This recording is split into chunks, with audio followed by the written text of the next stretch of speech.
start.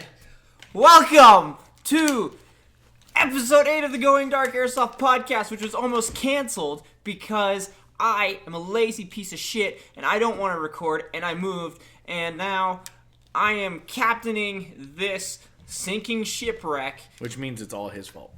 Back from the depths of the ocean, like Will Turner, being the captain of the Flying Dutchman. So, I'm bringing this back. Are you fucking done? I'm not done yet. The whole reason we're coming back is because my good friend, producer Joe, whose podcast I went on, it's the main show, look it up, had me on, and he told me I needed to continue the podcast, so I'm continuing the damn podcast. So, welcome to episode 8. Today I'm joined by my luscious co-host with the most amazing hair, Ray. Hi. It's good to see you again. Ray's giving me this look of WTF. He's made so many mistakes. I've made a lot of mistakes, and now you guys suffer for it. But besides that, we also have joining us for the first time in months, probably like 6 months, Lucas. How are you, Lucas? I'm doing fine. You gotta talk up. Nobody could hear you last time. Oh, I am doing fine. Do you know how many you. complaints we had in the inbox because they couldn't hear you on the last show you were on? 1. A total of 1. Actually, no, we didn't have any.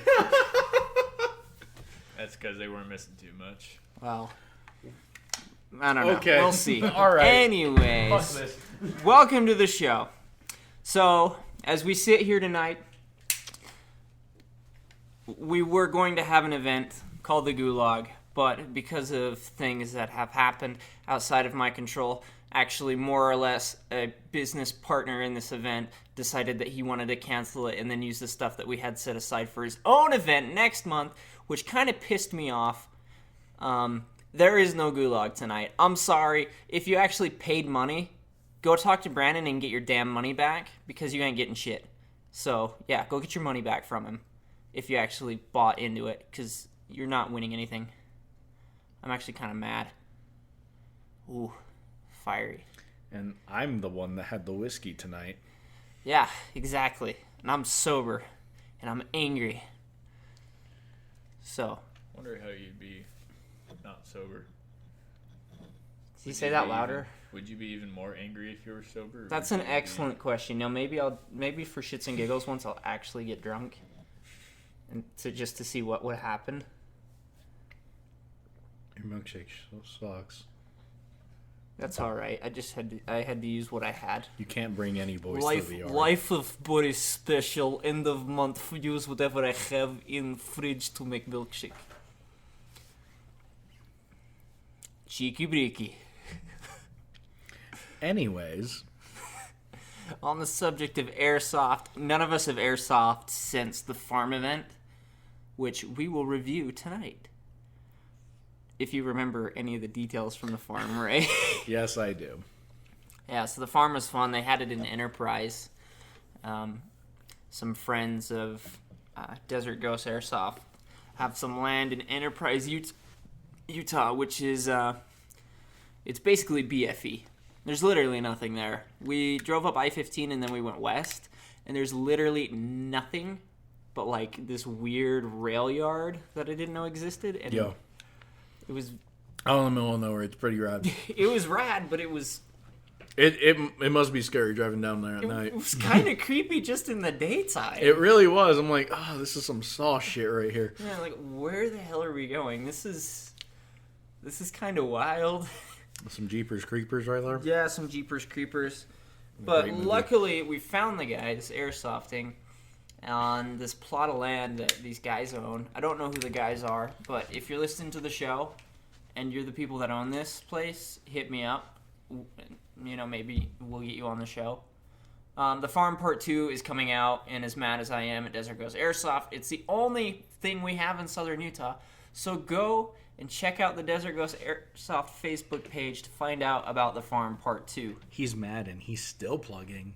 I'm still plugging because we have to have unity in the airsoft community or it all goes to shit.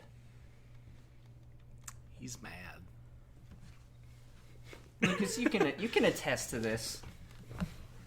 I can. Yes, you know, because after the DM117 guys left, there was nothing. Yeah, I haven't airsofted for like 5 years. Maybe even That's 6. right. Lucas still hasn't gone airsofting. No. I mean, maybe we'll have to take him to some winter ops after we both move back. Oh, yeah, I moved to Provo, guys, and it absolutely sucks. So I'm moving back because I screwed myself over. So, yeah. I moved to Cedar City, which sucks a little less than Provo does, but it still sucks. Yeah. And I'm still here. You're the smart one, Ray. I am. You literally are. Like, I'm buying a house in 2 years. Maybe less. 90% of the time, you are the smartest one here. There's like 10% where you're not, but that's because you're like not here. This is why I do literally everything. Yeah, he literally does everything. It's fine. But tonight, we'll talk about the farm a little. Oh, yeah, we already talked about the farm a little bit. We'll talk about the farm more.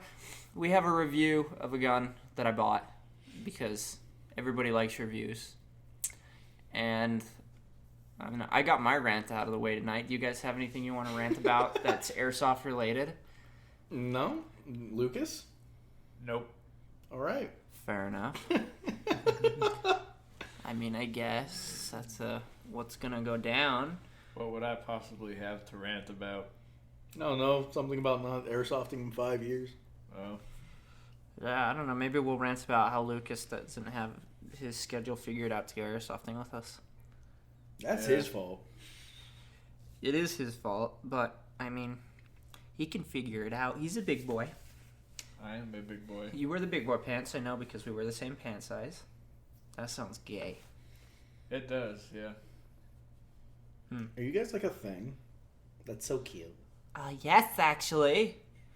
No, I'm just kidding. He just identifies as gay to get my TRICARE.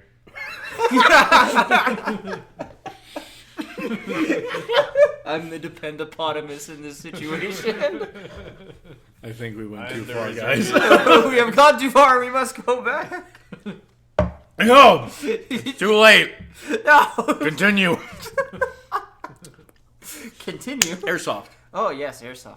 The gun that you bought. We haven't been airsofting in so long, Ray. That's not what I'm talking about. I'm talking about the gun you bought. Oh, the gun I bought? Mm-hmm. Well, I decided a couple months ago, when I actually had money, that I was going to buy one of the E-Vike mystery boxes again, because that's always fun, and I'm an indecisive person, and all the stuff I want is flipping expensive, so I just bought the E-Vike random display. Which one? The 150? No, it was the $200 one, but it was the $300 display or open box one. And so I ended up getting the ASG and 6mm Pro Shop custom M14 EBR Evil Black Rifle. Yes, it is actually very satisfying gun to shoot. Oh, it's amazing. It's the best airsoft gun I've owned. Because ASG makes good shit. Yes, they do. When they actually try to make good shit, they do in fact make good stuff. So I like think 9 it's times out of 10. So 9 times. So my CZ, awesome. My M14, awesome. The Scorpion Evo, awesome. Your P9. My what? Isn't it P9 that you're? No, M9. My M. I don't have Your it. your ASG, the shit gun. Oh, the M9 Steyr. Yes, the shit Yeah, gun. the M9A1 Steyr. Yeah, that's such a terrible gun. Yeah, so that's the one time the ASG makes crap. Yeah. Then again, I did get it for basically free, so there's not too much to complain about. Yeah. So the gun on initial review, I don't have it with me, but when I first got it and I opened the box up, Lucas was with me. Weren't you with me when I got it? It was nice. The thing is damn heavy. It is. That's the number one thing. It is 100% metal. Yeah, it is. It's actually quite satisfying to hold. It's quite heavy. Quite. Yeah. It's probably weighs as much as the real thing. Which is, I guess, can be a good thing. Yeah. Good and bad. I'll get to that I would say strictly my only complaint about the gun. Actually, I have 2 complaints about the gun. One, it's very cumbersome. Yeah, it's heavy, and heavy is, good quality, but it's cumbersome. It's just long. It is long, but And- luckily, since it's the EBR, it does have the collapsible stock. Yeah. And when you get that stock down, it makes it a lot better. It makes it manageable, but like if you're doing the designated marksman role, it's just kind of big. it's still not that bad though. Yeah. The stock has multiple points that you can adjust it to, which does help out. So you can have like a mid-length or a long stock or CQB stock. People say bipods are not very useful in airsoft. This is true, but I do believe a bipod on the EBR, if you're doing the long range, honestly kind of helpful. Or at least something to rest it on. You don't want to carry that thing the whole time. Yeah, or if you're hiding in a bush or prone. Yeah, definitely good for that. Like, I need to get a sling for it just because it is heavy and yeah, it's just cumbersome. Like, it's really hard to switch to my pistol with it because it just weighs so much. Trying to hold, I'm a weakling. My arms look like noodles, and so holding the 15-pound gun in one arm. Yeah. It's just because it's so wide. It's not like a 15-pound dumbbell. I could do that easily, but the thing is, it's longer than shit. And so holding it makes it so... Or holding it with one hand is so awkward because it's also really wobbly. That's one of my complaints. I'll get to that in a minute. But parts are going to stay on there. Yeah, they're going to... They're going to stay, but it is kind of a wobbly gun. Not bad, though. Just, a little annoying. My other complaint is the threads. It's 14 millimeter positive. Yeah. Yeah. It's like... Oh, that's one of my rants. It's just like, this gun was so good, but they just had to make it hard. Yeah, it was so annoying because I didn't get off work until after the local shop. Shout out to Sky RC because they were going to help us out with the gulag, but they're still our sponsor. Yeah, they're still a sponsor of the podcast. I sent Ray there because he got off work before me to pick up a scope for me, but I was able to get off work in time. But I go there and he gets me a suppressor, and I go to put the suppressor on, and it's positive threads, and the suppressor or the tracer is negative. Yeah. And so I had to buy an adapter, and luckily Cody had one. Yeah, luckily SkyRC does sell adapters. I just think it was funny because it was just like, so close. It's so cool, but I'm gonna have to it looks really nice with that suppressor. I'm gonna have to Loctite that adapter on, or like tack it to the barrel, because it's such a pain in the butt. Yeah, it looks nice though. Like with the suppressor on, or mock suppressor, the tracer. It looks really good. I'll say that. It looks like a solid little gun. And when you put the scope on, I don't know what size the scope was. It a 4? It was like a 4 by like 4x7, something like that. With that scope on it, it doesn't come with the scope. Mine actually didn't come with the front sight, so kind of useless. Display model. It's a display model. But with that scope on it, it looks really dope. And I think all I need to do is get the bipod for it, just to complete that look. Oh, and the sling. Gotta get the iron sights. Yeah, canted iron sights would be nice, especially at night. Because my first test of it was at the farm op. And it was a day 2-night op, so we did a couple rounds in the light. It wasn't too bad, and I swapped between that and my AK. And the AK's fun, because, SEMA AKs are life. Go promote that. But using the M14, I came to realize that the sight was off. I mean, of course airsoft guns are going to be horrendously inaccurate. No matter what. You can get them real close, and I was able to sight in the scope really close, but at nighttime, I was just hip firing that sucker because I couldn't see anything out of that scope, except for Ray. Yeah, except for me. Quite a few times, actually. Yeah, I'm sorry. It's what? It was just, you were just the only moving thing. Yup. How did it feel getting hit? Gotta say, love night games, not a fan. I like the idea of night games. I guess I was just unprepared. Yeah, I mean, it was fun. I think we were all kind of unprepared because we didn't know what we were getting into. Yeah, those were our first night games. We haven't really done anything prior. And it was just really awkward. But it was fun at the end of the day. It was fun. So, yeah, we did get the thing sighted in, and you remember shooting it before we figured that out. Surprisingly accurate, but yes, he got it close. Yeah. But I thought it was pretty good. Yeah. Definitely gonna hit a human-sized target at a fairly decent range, actually. Oh, the thing popped. It was chronoing at like at least 400. I can't remember. Yeah, something like that. I'm just using .20s because I'm a poor pleb. Cody sells better. He sells better ones. I just didn't have them, and at the time I was tight on money. One serious recommendation: if you end up getting this ASG M14, Heavier upgrading BB. the spring. Yeah, upgrading the spring and heavier BBs. Although it is pre-upgraded from 6mm Pro Shop. Yes, if you get the Evil Black Rifle. Yeah, which is what I have. I'd still recommend upgrading the spring. Yeah. Hop up should be fine though.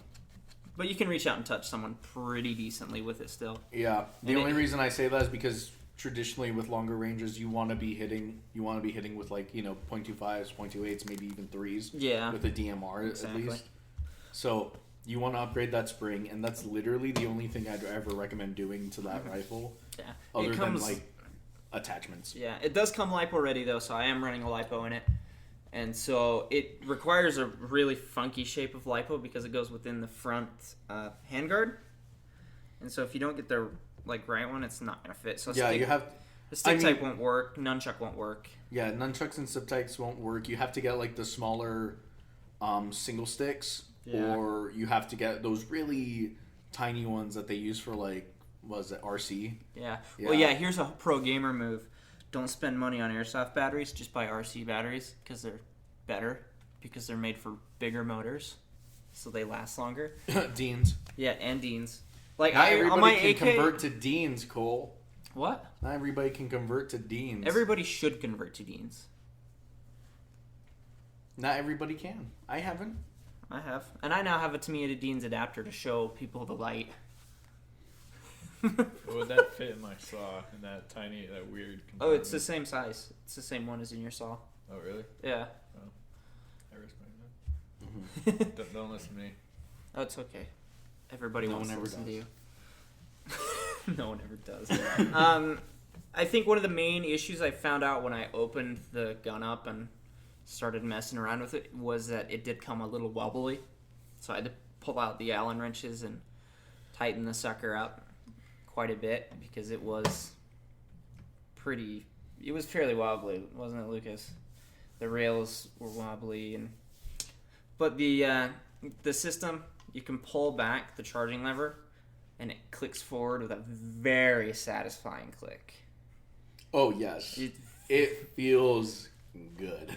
Borderline orgasmic. You slap the thing, yeah, it's a very nice reloading process. It's very good. I quite like it. Yeah. Back to the cons of it. The magazine it came with, pretty trash. Yeah. Doesn't feed well at all. But it also, it doesn't feed well, so you'd shoot like 3 or 4 rounds, because it comes with a high cap. You shoot 3 or 4, and then like the 5th round is kind of like misfeeds.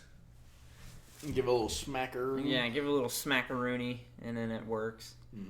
So I'd suggest going to mid caps. And I think really the number one biggest issue, it's not the version 5 gearbox or version 8 gearbox. Yeah, I don't remember. It's a version 8. It's not the version 8 gearbox. It's not the wobbly parts. It's not the fact that it's 15 pounds, and it's not even the mid cap. It's the fact that the etching on the side is freaking Comic Sans. Oh yeah. That's like, right. What the hell are you thinking, guys? Is this like some sort of joke? Yeah, that's like to use right. Comic Sans. The paint job on, it's not really a paint job, but like the etching. Yeah, the etching markings is Comic Sans. It looks so out of and it's place. Just like, this thing is called the Evil Black Rifle. It should be like some sort of stamp stuff or like the Slayer font. Like, that would be dope. Like, why is this Comic Sans? Like, holy cow. It looks... It's just like, is this a toy? It feels like... I feel like it's a piece of... Well... It's a toy. Yes, of course it's a toy. But, like... It just feels very childish and kind of funny. It's really stupid, and I'm tempted to take, like, a Sharpie to Maybe Sharpie they're just over trying to disguise it as something that's... I think somebody screwed up at the manufacturer. I think ASG made a boo-boo. It's a question. Because it's a licensed M14 by Sage armament. Yeah, it's really weird. It's based off of a real gun.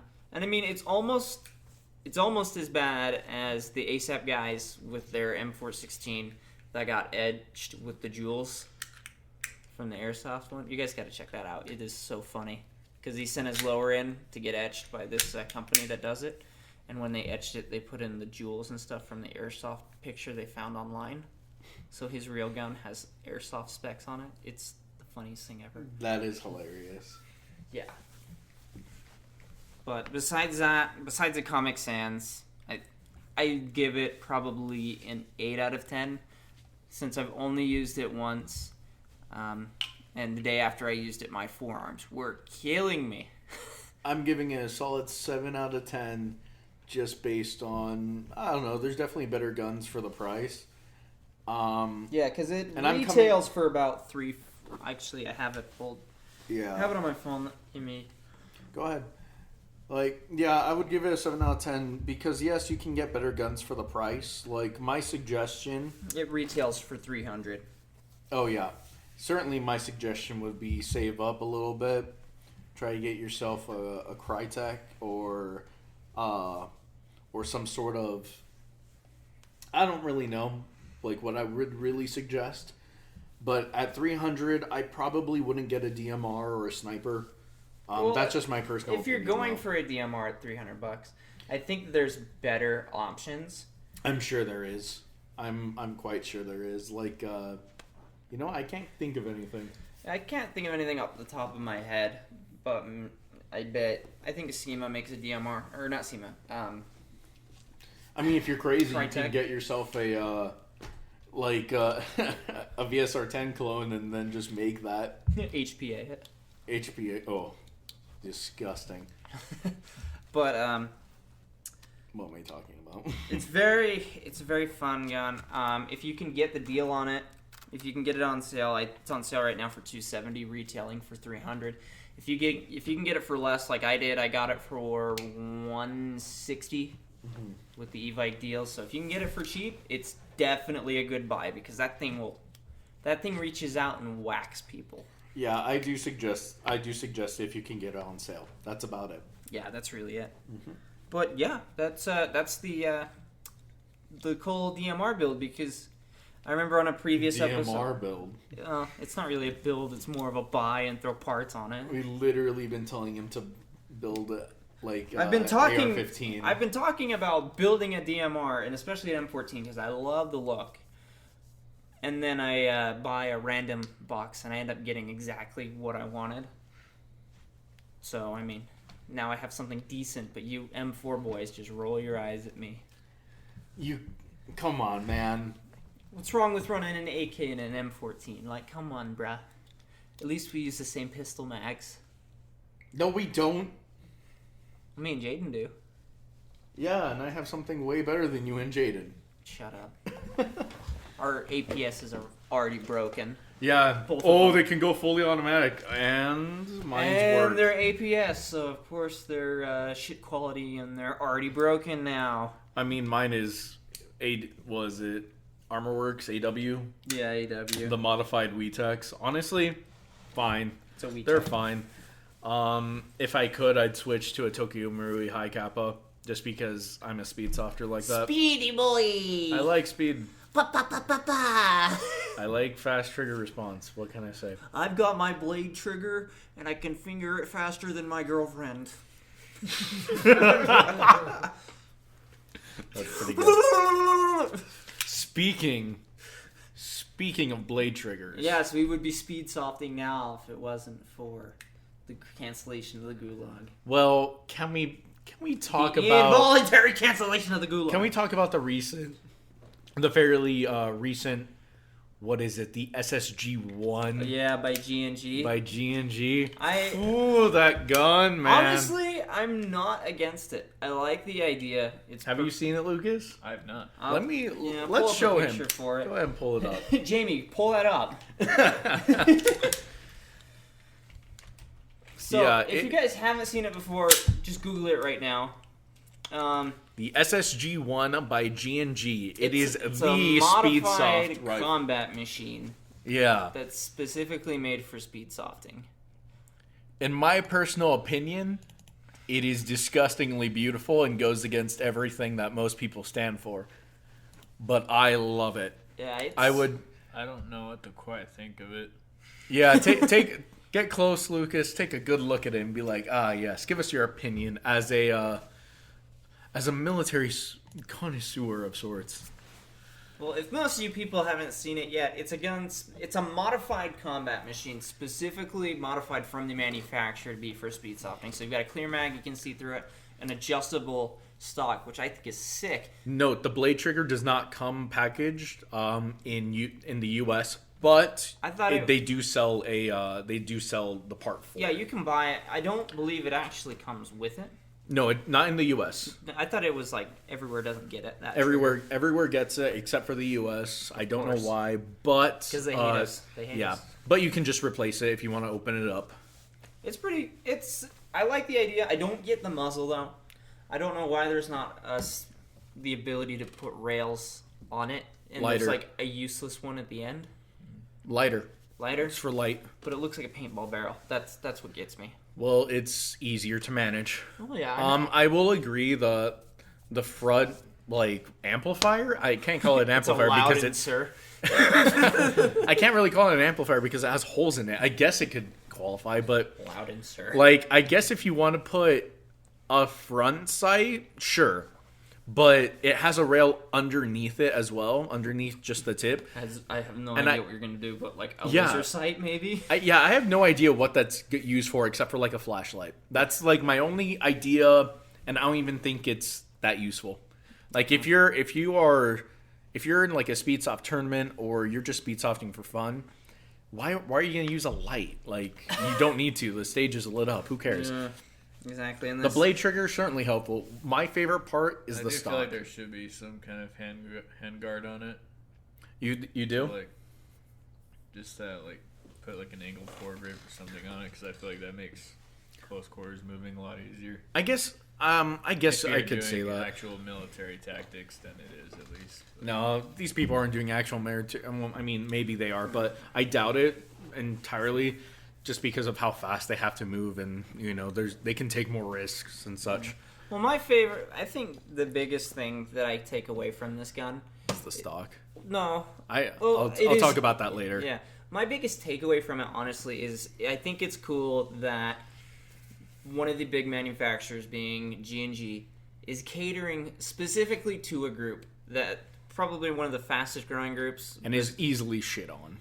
It's easily shit on, but it's cool because they're actually doing something different. Yeah. Because honestly, with the 7 years that I was out of airsoft, coming back to it, not a whole lot has changed. We went from wrist to M-lock, which I still prefer wrist rails, but to see somebody do something completely out of the ordinary using parts that are interchangeable with any other gun, that's impressive to me. I think it's cool. Yeah. My biggest takeaway easily is the stock. The stock is helpful for not only speed softers, but those of us that can't or won't wear contacts. Like if you have to wear glasses, we all know that it's either you're going to strangle your face with goggles or you're going to buy a full face mask.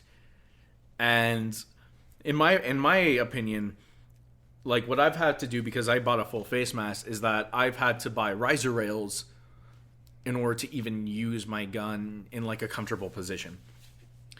With this stock, since it is lowered maybe about an inch or two from where it would traditionally be, and you can re-angle it, and it's collapsible at the same time, you can do so much and get it to like this perfect position where it rests on your shoulder, but you can just look straight down the rail, and your mask won't hinder your sight. And I think that's amazing. I can care less about the speed soft ability, even though I'm a huge speed softer. I can care less about like the ergo of it and more just about I can use this comfortably with a full face mask. And I think that's awesome. That's really one of the only reasons I want to buy it, so I can just don't have to like angle my head weird or not use a riser. It's just for the sake of feeling nice at this point. Yeah, and I mean, I don't know if I'd necessarily use it to angle because I just run glasses. But how the stock drops down just looks damn cool. It really does. It does, but It kind of reminds me of the was it Call of Duty Advanced Warfare Thompson? yeah, like that I weird. have it pulled up right here. Oh, you do? Yeah, let's see. What was it called? It was called like The AWS. I don't know, man. I don't know. I'm googling it right now. You guys can Probably go just no. It's not Infinite Warfare. It's Advanced Oh Warfare. yeah, Advanced Warfare. Yeah. It's Advanced Warfare, and then like AWSM1. I'm pretty sure because I remember it as the awesome one. ASM1 maybe. Yeah, Yep, there it is. If you Google the ASM1, it looks like that. it looks almost except identical. it doesn't have the stick mag. It has like a normal M4 mag. So if you can get an AR9 mag to somehow work in that thing, now you suddenly have the ASM1 from Advanced Warfare. It legitimately looks pretty cool. I like the gun, and I'll probably end up buying one at some point. Maybe trading in one of my others, or like doing something, selling things, because I just want one. I don't care what I need to do. I'm probably not going to get rid of my Crytek. You should just never get rid of your Crytek. Yeah, no. But like, I'll get rid of plenty of other things just to be like, yup, this. I have to admit, it looks just like the ASM1. And if you don't like Advanced Warfare, then you suck. Because it's a hidden gem. Go back and play it. You don't suck. You do. You don't. It is the most underrated Call of Duty. You are talking out of your ass now. No, I'm not. I am making coherent Well, statements. this is not a Call of Duty podcast. Yes, it is. No, it is not. It's a culture podcast. If we were a culture podcast, we'd be talking about other things. Airsoft culture podcast. Oh my god. It's a lifestyle brand. Come on, GTA is a lifestyle. I highly recommend getting the SSG-1, though we have never owned it, neither any of us. So I recommend if looking. you want more in-depth, what is his name? US Airsoft actually has a video on it. US Airsoft has one, and the Demo also has one. US Airsoft, I'm pretty sure most of the Airsoft community knows him. He's, I don't need to talk about him, but the Demo, a lot of people might also know him, but he's more of a speed softer. He does mostly Airsoft, but he does a little bit of paintball too. I highly recommend watching him if you haven't. I've never seen him, so. Yeah. Like, people in the Speedsoft community definitely know the Demo. Some other people might not. He does a lot of, like, personal high kappa builds and a bunch of stuff like that. High kappas. Yeah. He's a speed softer through and through, guys. He used to come from paintball, I know that. I mean, I can just see myself if I was to buy one of those, just throwing a bunch of Magpul stuff on it. P-Mags. Oh, yeah. I'd put the Ergo foregrip on the front of the barrel just for S&Gs because it would look so stupid. You're disgusting. I am disgusting. Do we have anything else on topic? On topic? Nothing really. Have you guys seen anything new come out? That has piqued your interest? Nothing I truly cared about it except the SSG one. Yeah, I think that's the hot thing right now. I haven't seen anything else. I mean, we can probably wrap this one up here shortly. Yeah, I think we're good. Yeah, in the next coming episodes, hopefully the next 2 episodes, we're planning on having the guys from, what's it called? Task Force Airsoft? Or Task Force Podcast, sorry. Yeah, Task Force Podcast. Sorry about that, guys. Yeah. It's been a while. Yeah, we were on there. Our last show we were actually on their show. So go check them out if you haven't. And if you found us through their show, I'm sorry we haven't done anything. My life is an absolute disaster right now. So forgive me and listen to the next shows we have coming on because they're going to be pretty dang good and hopefully pretty funny. Yeah, we're also trying to change up the format, kind of trying to do our own thing at this point. Yeah, kind of break away. We had some people overstep their boundaries, some habitual line steppers, so... He's gonna go on a rant again. Don't guys. at me, because I don't want to talk about it. You know who I'm talking to right now. But anyways, we're trying to get this back under our own belt. Take control. This is my ship. Get off my ship. Except for you, Ray. And you, Lucas. And Jaden, who's not here. Your captain's with me. All right, bye, guys. We're captains together. Okay, wrap you, it my up. people, are captains. Remember, I love you. Check out the Instagram. GDA Airsoft. Check out the Facebook page, Going Dark Airsoft Podcast. Stay tuned for more episodes. Email us at goingdarkairsoft@gmail.com. Hit us up at Instagram if you want to get on the show, if you want to have if you have questions for us, if you want to spread hate mail. Check out the main show on Instagram and on the App Store if you want to hear me rant about just random stuff with my buddy Joe. And that's about it from St. George. Or no, we're technically in Washington right now. But from Southern Utah, I'm not going to steal the end of US Airsoft. You know what? Just call your damn hits.